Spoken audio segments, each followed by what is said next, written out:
During the start of the 20th century, a shadow loomed large over the Soviet Union, a regime under which the very essence of spiritual belief was not just challenged, but brutally suppressed. From the moment the Bolsheviks seized power in 1917, the Soviet authorities embarked on a relentless crusade against religion. Churches, synagogues, and mosques weren't just closed, they were demolished. The leaders of these communities, men and women of faith, were ridiculed, harassed, and often met with even graver fates, incarceration or execution. The Communist Party, driven by a Marxist-Leninist agenda, did not merely seek to sideline religion, they aimed to eradicate it entirely. Every trend of communists and socialists around the world has led to religious persecution and economic collapse. The Soviet Union Russians denounced religious beliefs as superstitions, relics of a backward past that had no place in their vision of a scientifically enlightened society. In the early years of this regime, 28 Russian Orthodox bishops and more than 1,200 priests were executed. Many more were thrown into prisons or sent into exile, their only crime being their unwavering faith. Even the charitable works once spearheaded by religious institutions were seized and absorbed by the state. Any property owned by the church was confiscated. The few places of worship left were under the thumb of the government, merely allowed to exist. The Great Purge, a horrific chapter in Soviet history, saw the slaughter of up to 100,000 clergy members in just 2 years. The iron grip tightened, and even during World War II, as the Germans approached Moscow, it is said that it took a miraculous intervention, the flying of the sacred icon of Theotokos of Tikhvin, to save the city. A move born not out of faith by Stalin, but out of sheer strategic necessity.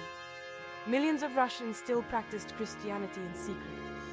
Stalin knew this but could not prove it. When the people saw the plain, they saw the cross of Jesus Christ, and they began to pray and parade in the streets. Talk of the Nazis advancing had become a double entendre of social unrest. The non-uniformed Russian peasantry began to form marching parades with clubs and handmade swords, dressed in burlap shrouds, and their hearts were fixed upon the sign of the cross. "He is with us," they said. They marched all day and night, without any formal military assistance. A bold spirit had taken over the poor Russians who would not stand to be exterminated like their Polish neighbors. The Russians fought back the German Nazis at the borders. They wanted Christ to be the reason for the victory. They had no element of reserve. Many gave their lives in the war against the German Nazis, and it marked a turning point toward Christian tolerance among the Russian elites. Stalin carefully pacified the Christian masses with reduced killings, even with state-run churches operating by public approval. Even today, strategic moralist executions and social interventions draw high approvals from the Christian leaders who have historically drawn closer to the locus of Russian power, in an effort to maintain a careful measure of Christian acceptance among the aristocracy. The Soviet stance on religion was complex and often contradictory during the Soviet years of 1917 to 1991.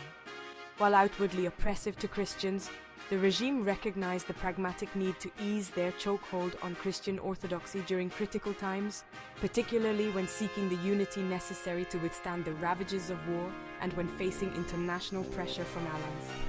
Despite the decades of suppression, the Christian faith found a way to endure. Hidden behind closed doors, whispered in quiet tones, the spirit of countless believers never truly extinguished. They held on to their beliefs and secretly baptized each other as Christians, a testament to the resilience of faith even in the face of relentless persecution by their own country. They would sing in whispers and perform sacraments in total silence, yet the Holy Ghost would fall when he knew that they were praying. The saga of the atheist Soviet Union of Russia serves as a stark reminder of the perils of any social or political system that seeks to dominate the human soul. Let us never forget the courage of those who died in their faith with acceptance, and the heavy price they paid under the Russian regime that sought to erase the very notion of the divine thread of righteousness.